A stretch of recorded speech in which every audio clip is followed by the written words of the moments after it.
बातें सुननी और सुनानी।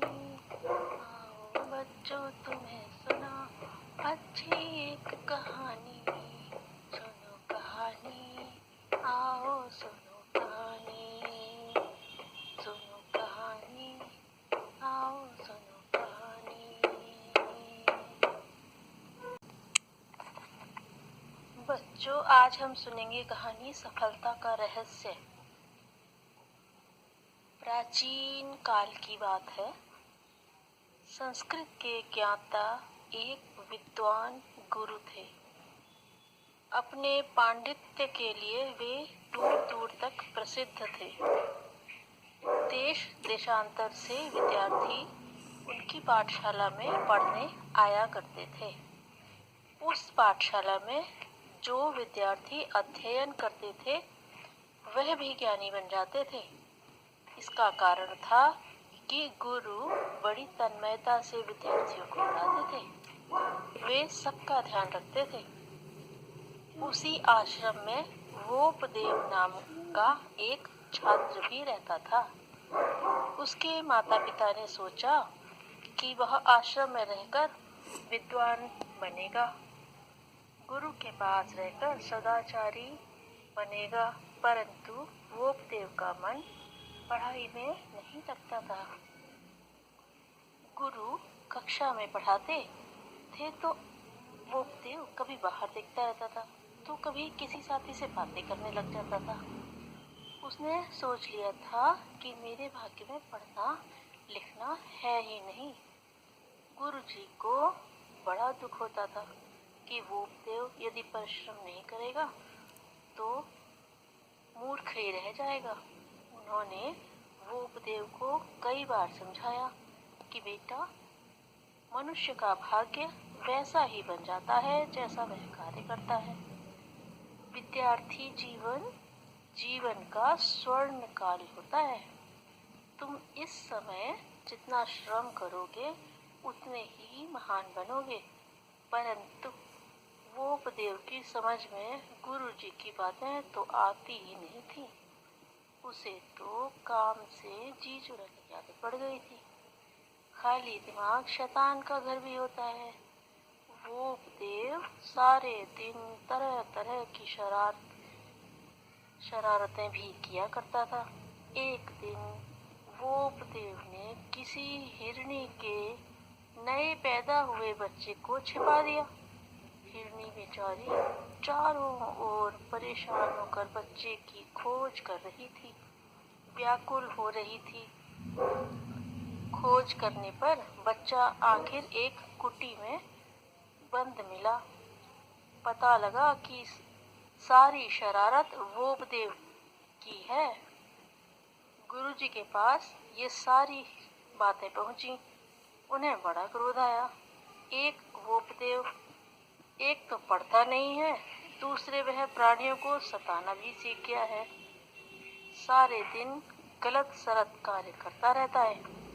उन्होंने वोपदेव को खूब डांटा और तुरंत आश्रम से निकल जाने को कहा। गुरुजी की डांट खाकर वोपदेव को बड़ी ग्लानि हुई। वह खिन्न मन से आश्रम से बाहर निकल गया। वह सोच रहा था कि क्या करूं, कहाँ जाऊं। गुरुजी तो मुझसे रुष्ट हैं। इतने क्रुद्ध तो वे पहले कभी नहीं हुए थे। उसके मन में आया कि जाकर गुरुदेव से क्षमा मांगे और कहे कि अब मैं परिश्रम पूर्वक पढ़ाई करूंगा। पर दूसरे ही क्षण वह सोचने लगा कि पढ़ाई करना तो बड़ा ही कठिन है। पढ़ना लिखना मेरे वश की बात नहीं है।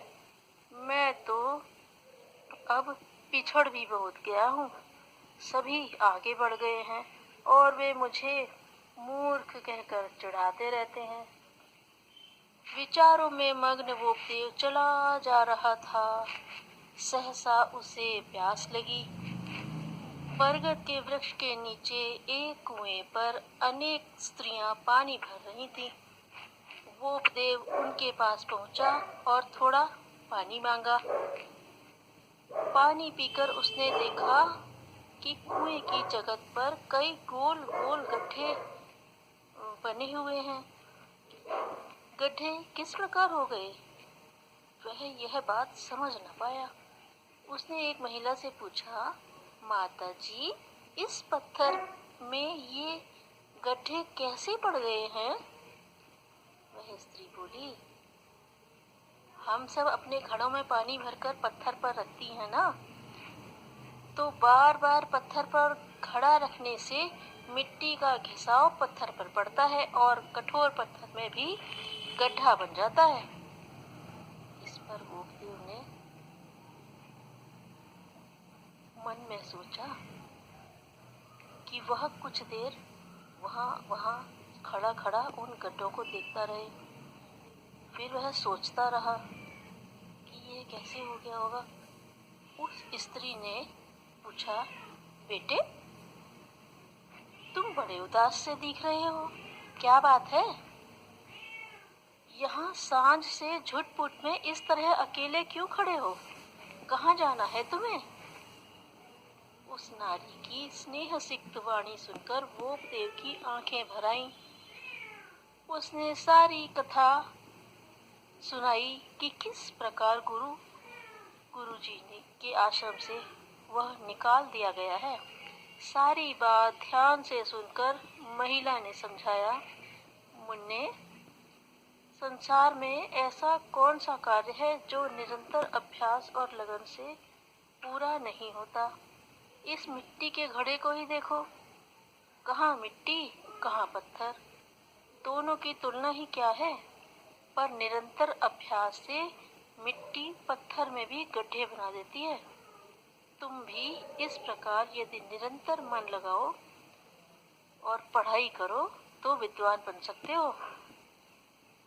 पर मेरे साथी भी मेरा मजाक बनाते हैं, मुझे चिढ़ाते हैं।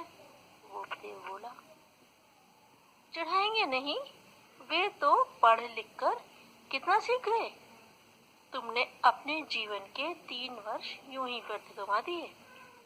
समय बहुत कीमती होता है, जो उसे व्यर्थ करता है वह स्वयं भी बर्बाद हो जाता है।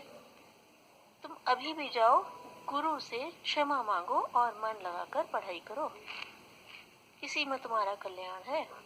स्त्री कहने लगी। महिला की बात सुनकर वोकदेव वहां से चल दिया। रास्ते भर वह सोचता रहा कि पत्थर तो बड़ा कठोर होता है, पर घड़ा उसमें भी गड्ढे बना देता है। साथ ही कहते हैं कि मेरी बुद्धि पत्थर जैसी है, पर पत्थर में भी गड्ढा हो सकता है, तो फिर मेरी बुद्धि में पढ़ाई कैसे समझ में नहीं आ सकती। माता जी कहती थी, रोज रोज के अभ्यास से घड़ा पत्थर में गड्ढा डाल देता है, तो मैं भी मन लगाकर पढ़ूंगा, तब फिर जरूर ही गुरुजी की बातें मेरी समझ में आने लगेंगी। अब तक तो मैं इसलिए पिछड़ा कि पढ़ाई में मन नहीं लगता था, इसीलिए पढ़ाई मुझे कठिन लगती थी। अब मैं सच्चे मन से पढ़ूंगा, तब आखिर कब तक मेरी समझ में बात नहीं आएगी। सोचते सोचते वोकदेव पाठशाला में आ गया। वह गुरु के चरणों में गिर पड़ा।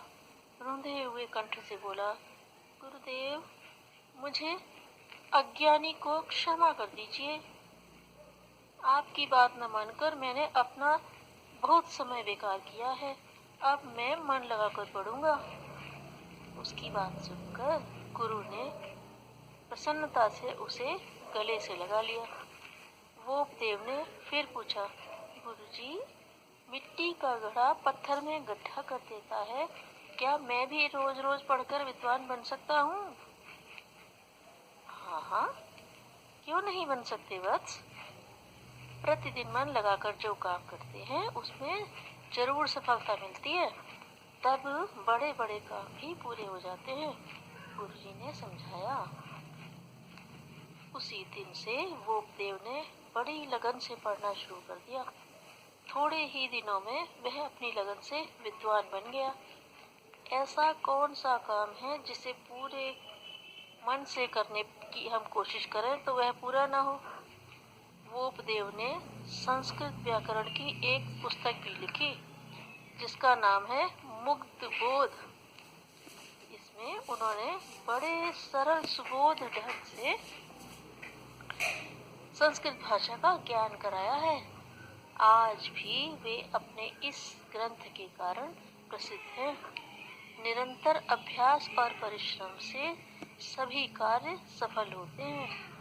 वोगदेव की कथा हमें सिखाती है कि व्यक्ति जन्म से महान नहीं होता, अपने कर्म से, श्रम से, गुण से ही महान बनता है।